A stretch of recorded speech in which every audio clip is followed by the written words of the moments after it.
Салам, менин атым Жамал. Мен бир жума чоочун киши менен жашаганга аргасыз болгом. Мен эң жөнөкөй үй бүлөдөнмүн. Токмок шаарында жашайм. Менин апам менен атам 8 жыл мурун пиццерия ачышкан. Ошондон бери алар биргеликте иштеп келишет. Мен болсо мектептен чыгып келип жардам берчүмүн. Клиенттер менен көп баарлашчумун. Биздин пицца жөнүндө айтып берчүмүн. Биздин пиццериянын өзгөчөлүгү өзгөчө даамдуу соусунда болчу. Башка конкуренттердин баары соустун сырын аябай билгиси келчү. Бирок атамдар аны эч кимге айтчу эмес. Бир жолу биздин үйгө кат келди. Биздин пиццерия турган жерди башка чоң компания сатып алганы жатат. Бизнесиңерди жабышыңар керек деген.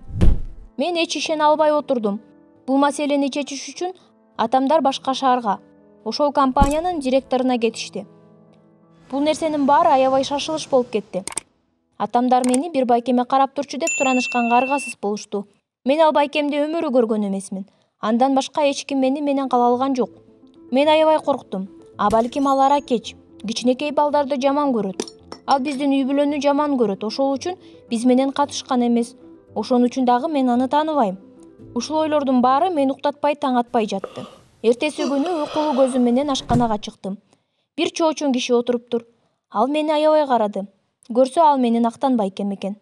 Атамдар болсо эч ак кетишиптир. Мен уялып, анан дагы коркуп жаттым.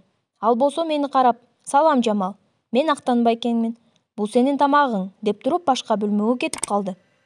Ал жада калса мен канча жашта экенимди, каякта окуйт экенимди сураган жок. Анын такыр мени менен иши жок окшойт. Андан дагы кырс экен. Ушинтип бир топ күн өттү. Биз сүйлөшчү деле эмеспиз. Мен эмне кыларымды билбей тажайм. Биз көрүшүп калганда эле мен ыңгайсыз болчумун. Ал болсо мени жалдырап карайт. Бирок эң жаман нерсе ал келгенден кийин 5 күндөн кийин болгон. Мен сабактан аябай чарчап келип, телевизор көрөйүн деп диванга секирип отурсам, алдыман бир нерсе кырстай түштү. Алдымды карасам, тиги байкемдин телефону сынып калыптыр. Мен эмне кыларымды билбей паника болуп баштадым. Так ошол малда байкем кирип келип көрүп калды. Ал жинденип: "Мага өз бөлмөңө бар" деп кыйкырды. Мен бөлмөмө барып диванга жатып алып ыйладым. Бир аздан кийин ал бөлмөмдү такылдатып: "Кирсем болобу" деди. Мен эч нерсе сүйлөгөн жокмун. Бирок ал болбой эле эшикти ачып кирип келди.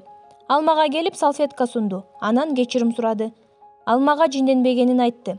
Ал менин атама жиндениптир. Актан байке экөөнүн ортосунда студент кезинде болгон окуяны айтып берди. Менин атам Актан байке экөө пиццаны жакшы көрүшчү экен. Алар көп убактыларын пицца жасап өткөрүшүптүр. Улам сайын алар жаңы түрлөрүн жасап көрөлү дешиптир. Бир жолу Актан байке соус бышып жаткан мискейге башка приправаны түшүрүп алат. Ал эмне кылаарын билбей: "Мейли, байкап көрөйүн" деп жон коет. Бирок аябай даамдуу болуп чыгат. Бул алар жегендердин эң даамдуусу болгон. Ошондо Актан байке кайсы приправаларды кошконун айтат. Ал орегано. Анан легендарлуу пицца жаралат. Алар ийгилик жарата башташат. Бардыгы ошол пиццаны эле айтып жатып калышат. Анан экөө бири-бири менен бөлүштүрө албай урушуп чыга баштайт. Атам бардык ингредиенттерди өзү сатып алчу экен. Приправаларды дагы, ореганону дагы. Ошондуктан ал деле мен деле кошуп көргөндө өзүм деле ойлонмокмун бара-бара дептир. Актан байке эч талашкысы келбей башка шаарга кетип калат. Атам болсо бизнести уланта берет. Актан байке пиццерияны өзүнчө иштетип көрөйүн дептир. Бирок ал кетип калган шаарда анча болбоптур. Ошол окуядан кийин Актан байке эмнеге биздин үйдө көп жүргүсү келген эместигин, дайыма көңүлү жок жүргөндүгүн билдим. Дагы бир топ күндөн кийин апамдар жаман кабар менен келишти. Биз мурдагы жерибизди ала албайт экенбиз, пиццерия жабылат экен. Бирок мен баары ушинтип бүтүп калышын каалаган жокмун. Актан байке болсо кеткени жаткан. Мен аны токтотуп калдым. Атам экөөнү залга алып кирдим. "Ата, Актан байке экөөңөр таарынышпашыңар керек. Бири-бириңерге душман болбошуңар керек. Силер деген ага-ини дейсиңер. Соусту ким ойлоп тапканы маанилүү эмес. Маанилүүсү аны адамдар жакшы көргөнүндө. Силер акча чогултуп, бизнесиңерди кайра баштан баштасаңарчы. Жаңы орун таап. Мен билем, биз ийгиликке жетебиз. Эң негизгиси биз бирге болушубуз керек." Менин сөздөрүм аларга түшүнгөнгө жардам берди. Ошентип биз баарын башынан баштадык. Албетте клиенттер мурдагыдай көп эмес болчу. Бирок биз бактылуу болдук. Өзүңөрдүн жакыныңарды жакшы карагыла. Алар силердин бизнесиңердин өркүндөшүнө түрткү болушат. Лайк басып, ой-пикирлериңерди калтырып койгула жана биздин каналга катталып, коңгуроону басканды унутпагыла. Мен дайыма күчүк баккым келчү. Бирок ата-энем мага уруксат бербей койгон. Аны кароо үчүн менин чоңоюшум керектигин айтышкан. Мына эми мен чоңойдум, 12 жашка толдум. Ата-энемдин жанына барып, мен эбак эле чоңоюп калганымды, эми күчүк бага аларымды түшүндүрдүм. Бирок алар баары бир макул болбой коюшту.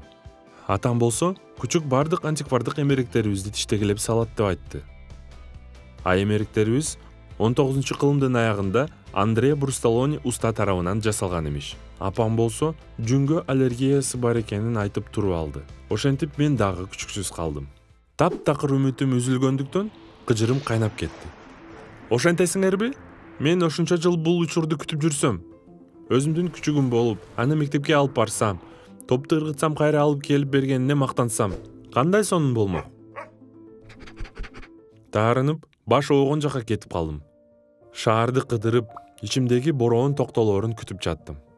Бирок ал токтолбой, тескерисинче күчөп жатты.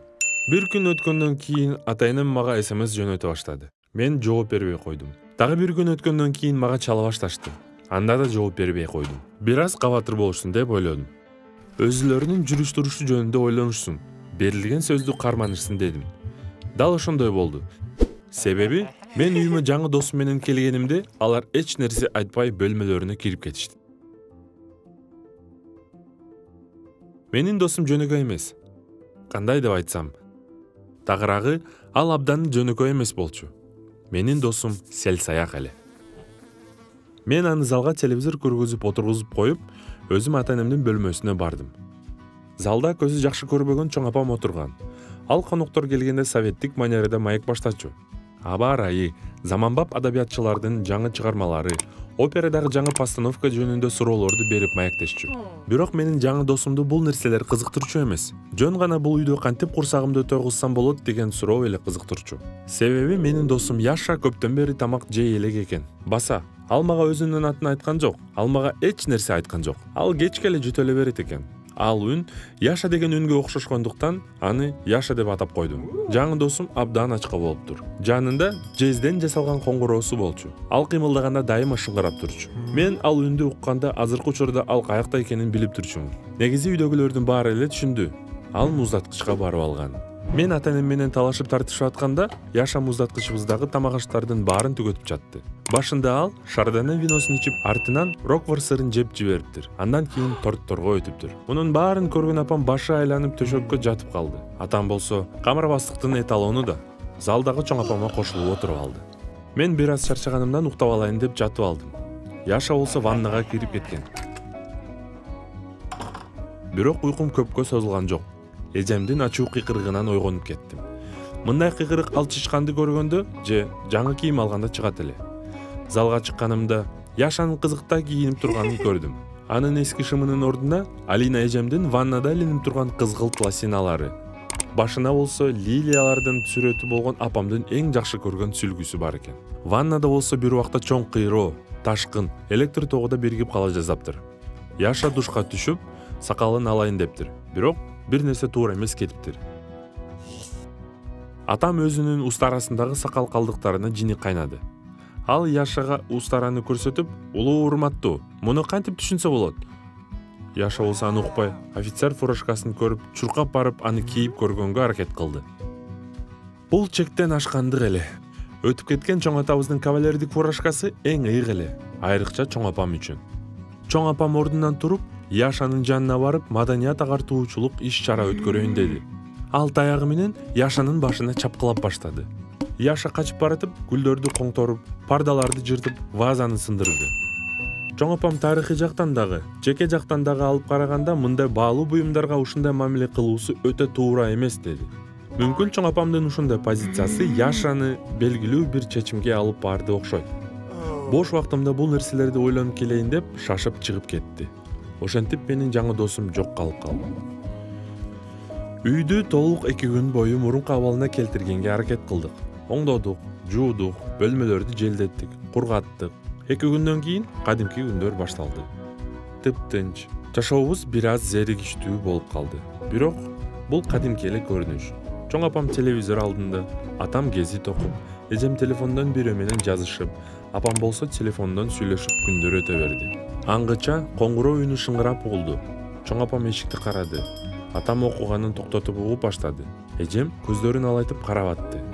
Мен дагы кабатырландым. Үндөр кайра угулуп, бирөө эшикти ачканга аракет кылганын укканда мен ал жакка чуркап бардым.